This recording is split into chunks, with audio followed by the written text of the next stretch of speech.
Isla Khan arrived at the military training base early in the morning, carrying only one small bag. She didn't look like someone trying to prove anything. She walked slowly, calmly, without any fear in her eyes. The other new recruits were loud, talking about how strong they were, how fast they could run, how many fights they had been in. But Ayla stayed silent. She just observed everything around her. The moment she stepped inside the camp gate, a few trainees looked at her and whispered. She was smaller than most of them, thinner, and didn't try to look tough. Some of them already decided she wouldn't last long. They didn't know her, but they already judged her. When the drill sergeant called everyone to stand in line, Ayla stood straight, her posture perfect, but no one noticed. They only saw a quiet girl who didn't talk or brag like the others. One of the guys, a loud recruit named Jason, smirked and said to his friend, "She looks like she came here by mistake. Maybe she thought this was a school trip." His friend laughed. Ayla heard it, but she didn't react. She kept her eyes forward, calm as ever. During the introduction round, every trainee had to step forward and say their name and why they joined. Most people spoke with confidence. Some even tried to impress everyone by talking about their sports background, family in the army, or dreams of being a hero. When it was Ayla's turn, she simply said, "Ayla Khan, I'm here to serve." That was all. No big story, no drama, no promises, just a simple sentence. Her lack of words made others assume she was shy, scared, or unsure. They didn't realize she was simply choosing silence. Later, when uniforms were given out, the other girls in the barracks started talking to each other, getting to know one another. Ayla folded her uniform quietly and placed it on her bed. One of the girls, Sarah, tried to start a conversation. "So, where are you from?" she asked. Ayla looked up, smiled politely, and said, "Different places." Sarah waited for more, but Ayla went back to arranging her things. Sarah turned to the others and whispered, "She's weird. Maybe she doesn't know how this works." The others laughed softly. On the first evening, the group ate together in the mess hall. Ayla sat alone at the end of the table. Some noticed, but no one invited her. To them, she was just the quiet new girl who didn't fit in. After dinner, the recruits were given a few minutes to relax. That's when the teasing started. Jason and his friends walked up to Ayla. "So, rookie, first day and you're already acting like a ghost?" Jason said, leaning on the table. Ayla looked at him, her eyes calm, unreadable. "I'm not here to make noise," she said softly. Jason laughed. Yeah, you're not here to talk. But soon you'll be crying and begging to go home." "You don't look built for this," Ayla didn't reply. She didn't get angry. She didn't defend herself. And somehow that made Jason even more annoyed. People who don't react are hard to bully. But what no one knew was this. Ayla had already been through things far worse than insults. She had seen real danger, real war, real loss. A bunch of loud trainees didn't scare her at all. That night, while everyone else fell asleep tired from the day, Ayla stayed awake for a few minutes, staring at the ceiling. Not nervous, not afraid, just thinking. She had been through many bases before, but this was the first time she was here as a new recruit. Here, no one knew who she really was, and she preferred it that way, because sometimes the strongest people don't enter a room with noise. They walk in quietly and let their actions speak later. She didn't need approval. She didn't need attention. She knew exactly why she was here, and soon everyone else would find out too. But for now, she let them believe she was just a rookie. Let them laugh. Let them underestimate her. She knew the truth, and the truth was powerful enough to silence them one day. The next morning started early with the sound of a loud whistle. All the recruits rushed outside for their first full day of training. The air was cold, and many of them were still sleepy, rubbing their eyes. But Ayla was already awake before the whistle. She stood in line, quiet and ready, while others complained about the early morning. The instructor shouted instructions and everyone tried to look serious and tough. Ayla listened carefully, her face calm as always. But to others, it looked like she didn't care or didn't feel the pressure. Some recruits thought she was too relaxed, like she didn't understand how serious training was. When the warm-up began, most recruits tried to show off. They stretched loudly, made jokes, or tried to be the fastest in every move. Ayla didn't join any of that. She didn't try to run ahead of everyone. She just moved with perfect form, focusing on doing everything correctly, not quickly. But in a place like this, people don't respect quiet effort. They respect loud strength. So once again, people ignored her. After the warm-up, they were divided into small groups for basic physical training: running, crawling, lifting, and balance drills. In Ayla's group, Jason was again the loudest. He kept making comments loudly so everyone could hear. "Come on, rookie. Don't break a bone doing this," he joked while looking at Ayla. His friends laughed. Ayla didn't look at him. She just continued the drill with steady focus. The instructor didn't pay much attention to her either because she wasn't doing anything dramatic. She wasn't first, but she wasn't last. She was simply consistent. But something slowly became noticeable. While others got tired fast, Ayla's breathing stayed steady. She wasn't the fastest, but she never slowed down. She did everything right. No mistakes, no panic, no signs of weakness. Still, because she didn't boast or show her strength, people assumed she was average. During teamwork drills, the recruits were asked to carry heavy equipment together. Jason tried to show his strength by lifting more weight than needed. He struggled, grunted loudly, and expected applause. Ayla took her share silently and lifted it perfectly without shaking or making a sound. Nobody clapped for her. Nobody even noticed. Later in the day, they had to run a short race to test speed. Everyone ran like it was a competition. Jason and another recruit argued about who would come first. Ayla didn't rush. She ran at a balanced speed, finished in the middle, and didn't care about the ranking. But to others, it looked like she wasn't trying. Enough. Some of the girls started talking. Again, "I think she's scared to push herself," one girl said, "or maybe she's just weak and hiding it," another replied. They didn't understand that Ayla was saving energy, controlling her breathing and planning her strength. She wasn't there to impress classmates. She was there to pass everything without wasting herself. At lunch, Ayla again sat alone, eating quietly. She wasn't lonely. She just didn't force herself into conversations. But to the others, it looked like she couldn't make friends. Sarah walked by with her tray, glanced at Ayla, and said softly to her friend, "She doesn't even try to talk." "Maybe she knows she won't last," Ayla heard it. She just smiled to herself. She had heard much worse in her life. The next round of training was about discipline and commands. The instructor shouted instructions quickly, and many recruits got confused or reacted late. But Ayla responded perfectly on time every time, as if she had done this hundreds of times before. The instructor noticed her precision for a second, but didn't say anything. Jason noticed too, but instead of being impressed, he got irritated. "She's acting like she knows everything." "Just wait, she'll slip up soon," he muttered. But Ayla didn't slip up, not even once. By the end of the day, most recruits were exhausted. Some were lying on the ground out of breath. Some complained about pain. Some argued with each other. Ayla just wiped her face with a towel and sat quietly, calm as the beginning of the day. One of the instructors looked at her and thought, "She's either very strong or very trained," but even he didn't know the truth yet.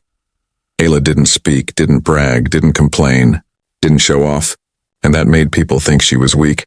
But silence isn't weakness. Sometimes silence is the strongest wall a person builds, and Ayla had built hers long before she came here. The others thought they knew who she was, but they only knew what she allowed them to see. Now the truth was still hidden, and when it came out, it would shock every single one of them. Ayla continued her training in the same quiet way. She followed every rule, every instruction, every detail without asking any questions. She listened more than she spoke, and that made her very different from the others. While most recruits tried to show they were strong by talking loudly or acting tough, Ayla showed strength by staying calm. In the evenings, when others joked, complained, or argued, Ayla sat alone and observed. She watched how people moved, how they reacted, how they behaved under pressure. She paid attention to everything, even the small things like who panicked first, who bragged the most, who tried to lead but couldn't, and who secretly struggled but hid it. Some recruits thought she was strange. They believed she was scared, shy, or completely lost. But Ayla wasn't lost at all. She was learning them. One night, while everyone was tired and resting, she quietly polished her boots, fixed her uniform, and checked her bag like it was a routine she had done 1,000 times. Sarah watched her for a moment and whispered to another girl, "She acts like she's already trained. But why would she be here if she already knows everything?" The other girl shrugged. "Maybe she's pretending. Maybe she's just trying to look serious." But Ayla didn't pretend. She didn't need to. The next morning, training became tougher. They were introduced to weapons for the first time. Most recruits were excited, some nervous, others pretending to be brave. The instructor shouted rules about safety, handling, and respect for the weapon. Everyone focused hard. Except Ayla didn't look confused or surprised. She held the rifle with the same confidence as someone holding a familiar tool. Her hands were steady, her grip perfect, her eyes sharp.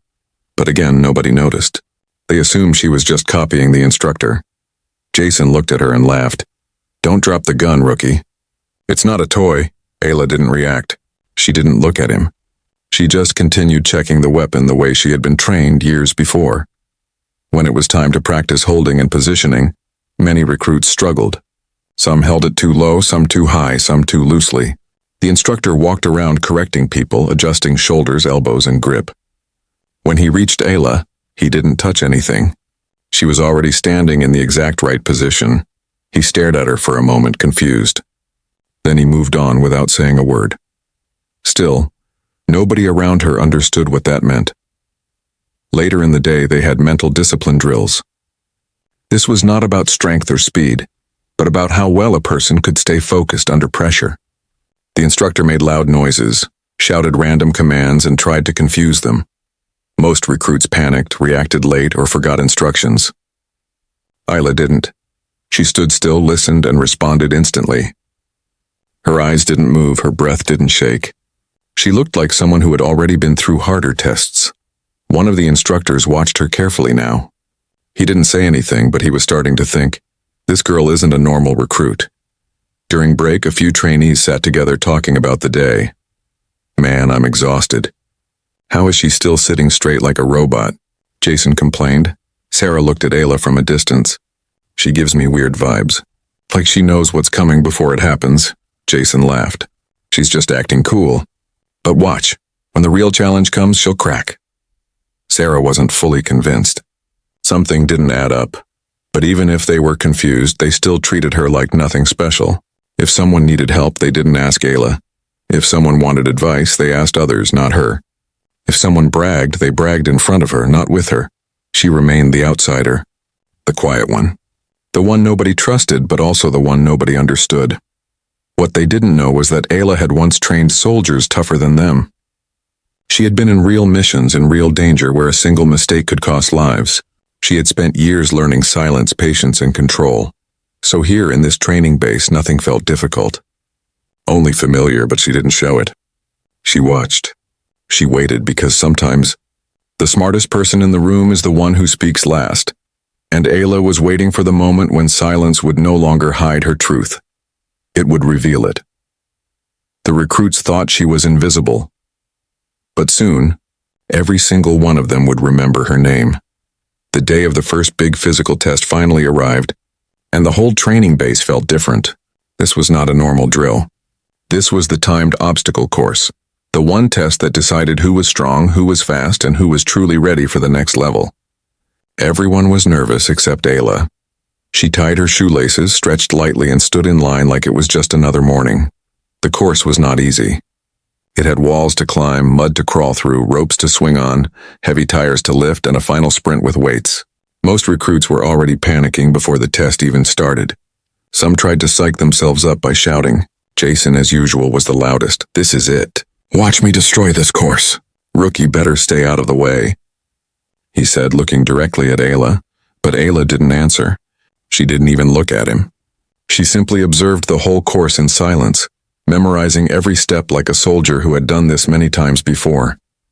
The instructor blew the whistle, and the first group started running.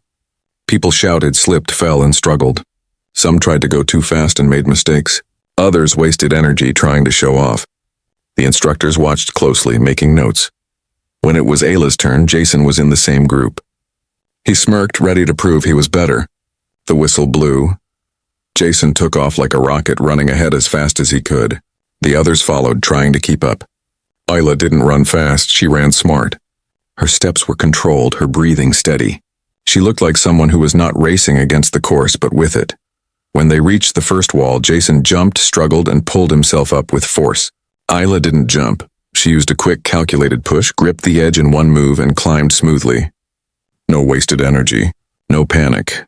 At the mud crawl, many recruits got stuck or moved too slowly because they were trying to stay clean. Isla didn't care about dirt. She moved like a shadow. Fast, low, efficient, her eyes focused forward the entire time.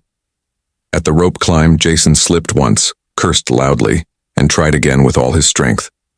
Isla grabbed the rope, wrapped her legs correctly, and climbed with perfect technique. No noise, no stress. The instructor started paying attention now. One of them stopped writing and just watched her. She was not the fastest person in the group, but she was the one making zero mistakes. When they reached the heavy tire flip, Jason tried to lift it in one big show of strength. He did it, but he lost balance and dropped it crooked. Isla didn't try to look powerful. She used the right posture, the right angle, and flipped it cleanly every time. Then came the final sprint carrying weights. Most recruits were already exhausted. Their legs were shaking, arms burning, lungs collapsing. Jason's face was red. He was breathing like he might pass out. But Ayla ran at the same speed she started with. Steady, controlled, focused. When she crossed the finish line, she wasn't even gasping for air. She dropped the weight gently, stood straight, and walked aside as if she had just finished a normal jog. Jason finished a few seconds earlier, but he collapsed to the ground holding his chest, coughing and groaning. The others didn't know what surprised them more, that Ayla finished so strong, or that she didn't look tired at all. One recruit whispered, "How is she even breathing like that? Did she not try?" Another said, "She didn't rush," but she never slowed down either. The instructor checked the stopwatch. Ayla's time was not the fastest, but it was the cleanest. No penalties, no errors, no breaks. That was when he realized something. This girl isn't learning. She's remembering, but even then no one said anything to her. No one praised her. They didn't cheer. They just stared in confusion. Jason, still catching his breath, tried to act tough. "Not bad. For a rookie," he said, pretending like he wasn't impressed. Ayla didn't reply. She didn't need to. Her performance already spoke louder than any comeback. But inside the instructor's mind, questions were forming. Who trained her like this? Where did she learn that balance? Why does she move like a soldier who's already been in real missions? Something wasn't normal. Ayla was not just good, she was professional level good, and yet she still stayed silent. Still stayed humble. Still acted like she was just another recruit. But the truth was getting closer. Her silence was no longer hiding her talent. It was revealing it. And soon, they wouldn't just see her as the quiet one. They would realize she was the person they should have been watching from the very beginning. The atmosphere at the base changed after the obstacle course. People didn't say it out loud, but they had started noticing Ayla. They didn't understand her, they didn't respect her yet, but they could no longer ignore her. Still, Jason and a few others believed her performance was just luck. They thought she got lucky once, and they were waiting for her to fail. The next phase of training was hand-to-hand combat practice. This was different from running or lifting. Here everyone had to fight. Here skills could not be hidden.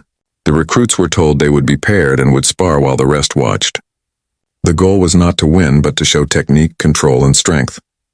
Jason suddenly looked very confident again. He whispered to his friends, "Today our rookie is going to get a nice reality check." He cracked his knuckles, already imagining himself throwing Ayla to the ground. When the instructor announced the pairs, the whole group reacted. "Jason versus Ayla," Jason smirked. Ayla just nodded. Everyone gathered to watch. Some looked excited, some nervous, some curious. No one expected Ayla to win. They thought she would either get scared or get hurt. Before the match started, the instructor gave rules. No dirty moves, no striking vital organs, stop when ordered. Jason didn't even listen. He was planning to end the fight fast, to embarrass Ayla in front of everyone.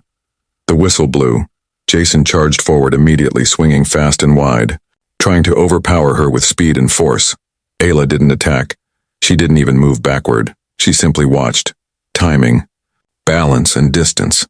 The moment Jason came closer, she shifted one step sideways, grabbed his arm, and used his own speed against him.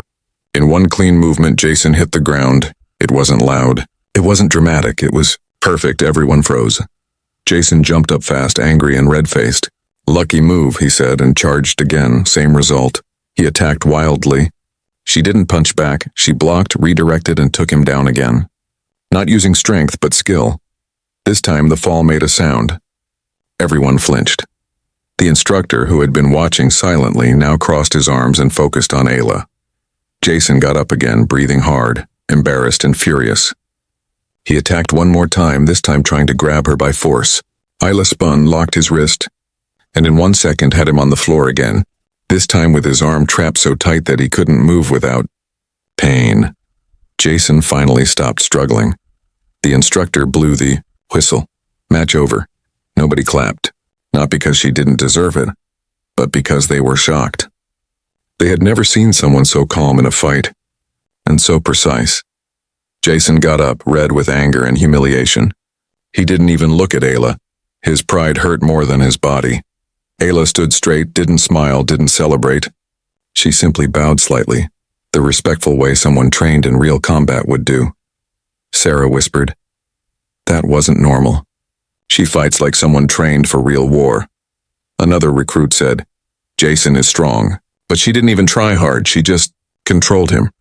Someone else added, "She didn't use strength. She used skill." Big difference.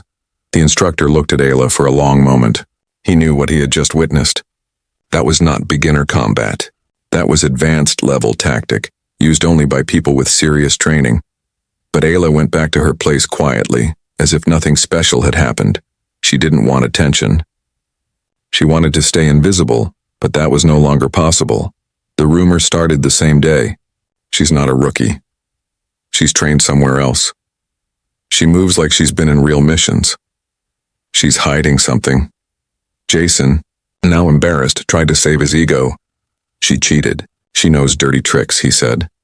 But no one believed him anymore, because what Ayla did wasn't dirty. It was professional. Even the instructor couldn't ignore her anymore. He didn't speak to her yet, but he was now watching her every move. Something was not normal about this new recruit. She wasn't just better, she was trained. She wasn't learning. She was refining. And the most interesting part? Ayla still hadn't shown her full strength. She was still holding back because the time to reveal who she really was hadn't arrived yet. But when it did, no one would ever forget the moment. After the hand-to-hand combat session, things at the base didn't feel the same anymore. Ayla was no longer the girl people didn't notice. Now she was the girl they didn't understand. Nobody spoke to her directly, but everyone watched her. Some were curious, some were impressed, and some, like Jason, were angry and embarrassed. But Ayla remained exactly the same. Calm, silent, focused. No change in her routine. No pride in her eyes, no attempt to prove anything. She trained with the same discipline as before, like she was following a mission that only she knew. The instructors had also started paying attention. They didn't say anything yet, but their eyes tracked her movements during every drill. She wasn't loud, but her skill spoke loudly for her. One afternoon, the recruits were taken to the strategy hall, a place where they had to learn maps, plans, and tactical responses. Most recruits hated this part because it required thinking, not strength.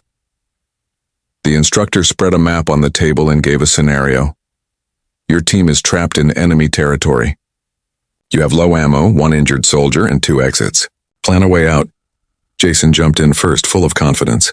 We attack hard, break through the front. Show no fear. The instructor didn't respond. He just looked at the others. Another recruit said, We carry the injured man and run through the back exit. It's safer. Again, the instructor said nothing, then he looked at Ayla. Miss Khan, any plan? Ayla didn't stand or speak loudly. She calmly pointed at the map. There are snipers positioned here and here. The front exit is a trap. If we run through the back, we will still be seen from the east hill. I'd send 2 decoys to create noise here, while the real team moves through the blind spot here behind the ridge. The injured soldier moves last, covered by both sides. No one gets exposed. The room went silent. Nobody had even noticed the sniper points on the map except her. The instructor looked at her slowly and said, How did you know they'd place snipers there? Ayla looked him straight in the eyes and said, Because that's where I would place them. That answer hit the room like a shockwave. Recruits looked at each other. She didn't answer like a trainee. She answered like a leader, like someone who had been in real operations, someone who had seen life or death tactics, not just training exercises. Jason tried to cover his jealousy. Maybe she just likes watching war movies. Ayla didn't react. But the instructor did. His eyes narrowed, not in anger, and in recognition. He had seen that kind of mind before, in highly trained soldiers, not rookies. Later that day, he called her to his office. She walked in silently, stood straight, and waited. He didn't smile.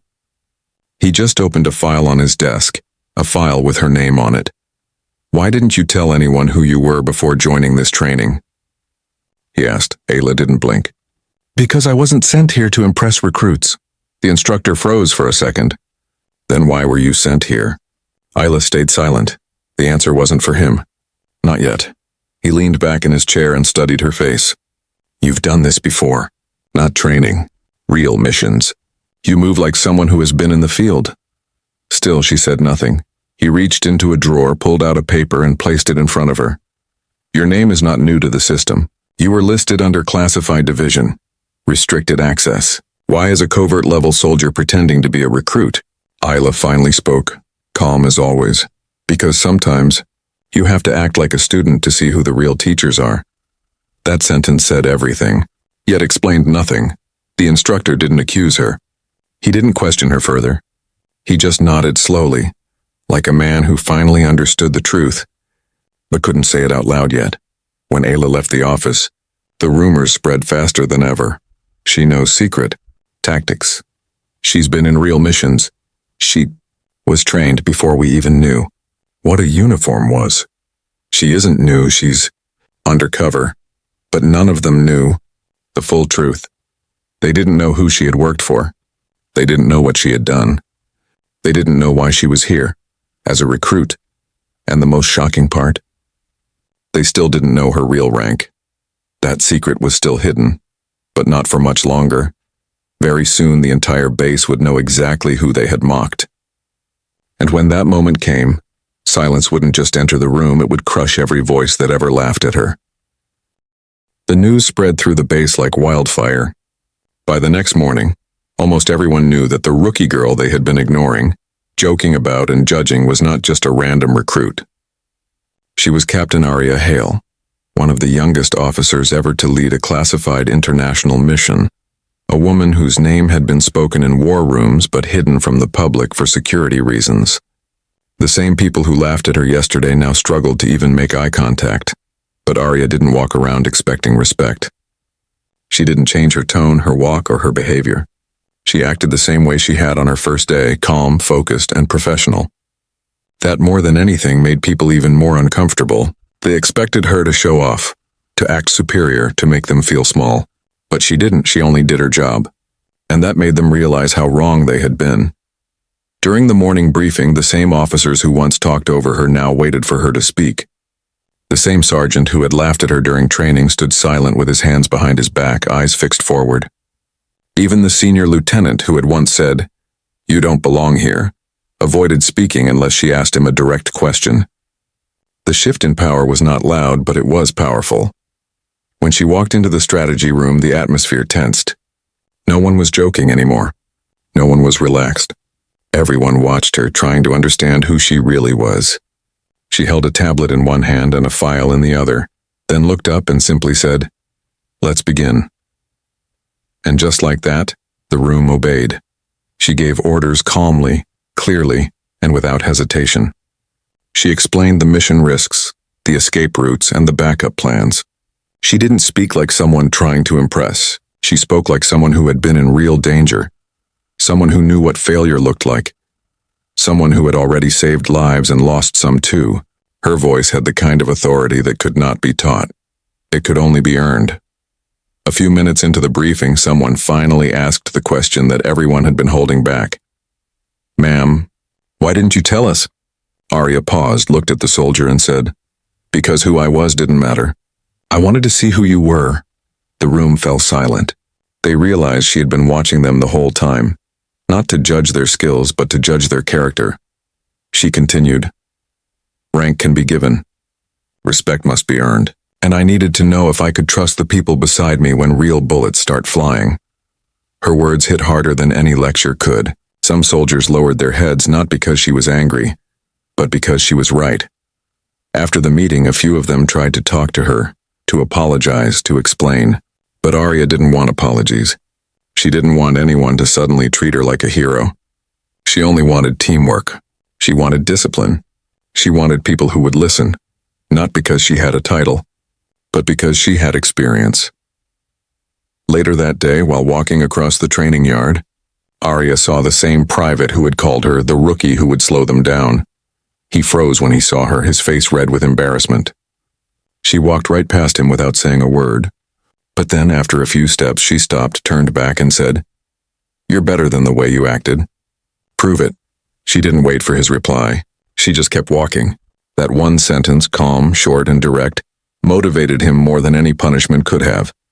As the day went on, the entire base seemed to shift its energy. People trained harder. They took drills more seriously.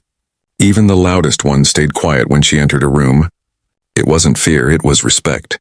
And respect, once earned the right way, becomes unshakable. But what surprised them the most was not her skill, not her rank, and not her past missions. It was how human she still was. She ate with the junior soldiers, not in the officers' lounge. She listened when someone spoke, even if their words were clumsy. She corrected mistakes without humiliating anyone. She didn't need to show power. Her presence was the power. By evening, almost everyone on the base had the same thought. If she leads us, we're not going to lose. But what they didn't know was that the real test had not even begun yet. The mission they were preparing for was not just another assignment. It was a mission that had already failed twice under other leaders. A mission that required someone who could stay calm in chaos and still think 3 steps ahead. And now, all eyes were on Aria, not to doubt her but to follow her. Tomorrow, she would lead them into the field for the first time. And this time, no one was calling her a rookie. The next morning, before the sun even touched the sky, the base was already awake. Soldiers prepared their gear, checked their weapons, and double-checked their equipment. But the atmosphere was very different from before. There was no careless talking, no joking around, no one acting overconfident. Everyone knew this mission was serious, and everyone knew who was leading them now. Aria walked toward the transport vehicles wearing the same simple uniform she always wore. No extra medals, no sign of her rank displayed loudly. But still, everyone stepped aside when she passed. Not out of fear, out of respect. When she reached the briefing point, the team stood in silence, waiting. Aria unfolded the mission map, placed it on the table, and began speaking in a calm, steady voice. "This mission failed twice before," she said. "Not because the soldiers were weak, but because the leadership was wrong. Today we fix that." Her words hit every soldier like a spark of confidence. She didn't promise it would be easy. She didn't say it would be safe. She only said it would be done. They moved out in 3 vehicles, crossing rough ground and silent forest paths. Everyone stayed alert, listening for danger. Aria sat in the front vehicle, watching every shadow, every movement. She had been in missions like this before, missions that looked calm until chaos exploded. Halfway through the journey, one of the soldiers whispered, "I don't know whether to be scared or feel lucky she's with us." Another replied softly, "If she's leading, we've already got our best chance." When they reached the target location, Aria signaled for silence. The area looked empty, almost too quiet. That's when she noticed something others might have missed. A small piece of reflective glass on the ground. A signal mirror.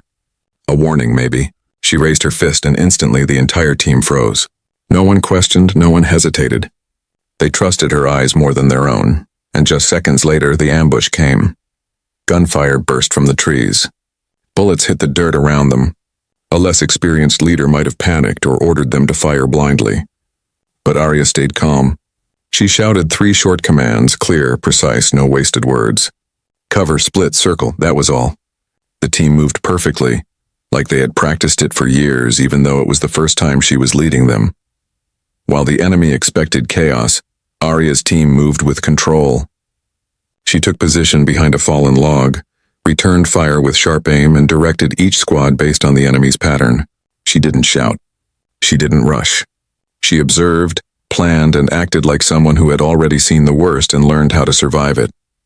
The soldiers followed her without question, not because she had rank, but because she made the right decisions every second. Within minutes, the ambush turned into a counterattack. The enemy tried to pull back, but Aria saw their route and cut them off with a quick signal. Her team trapped the remaining attackers, forcing them to surrender. What had been a deadly trap became a clean victory. When it was finally over, one of the soldiers said quietly, "The rumors weren't even half true. She's beyond what they said." Another soldier, the same one who once called her a rookie, walked up to her. His voice was low, sincere, and heavy with regret. "Ma'am, I judged you before I knew you. I was wrong. Very wrong." Aria didn't stare at him or humiliate him. She simply nodded and said, "Then don't repeat the mistake with the next person you meet." Her words didn't scold him, they taught him. And that made him respect her even more. When they returned to base, no one cheered loudly. Instead, something more meaningful happened. Every soldier stood when she entered the room. Not a command, not a tradition. A choice. The story of the rookie girl was gone forever. In its place, a new story spread, about a leader who didn't need to prove herself, because the battlefield proved her for her. Even the commander of the base, a man with 25 years of service, shook her hand and said, "You've done more than complete a mission. You changed the entire mindset of this unit." Aria only replied with a soft smile, "All I did was what I was trained to do." But everyone there knew it was much more than that. Before she left the debriefing room, she said one final line the soldiers would remember forever. "Respect is not given because of a title. It is given because of actions." And anyone, man or woman, new or old, can earn it. From that day on, no one called her a rookie. They called her what she truly was: a leader, a soldier, a legend.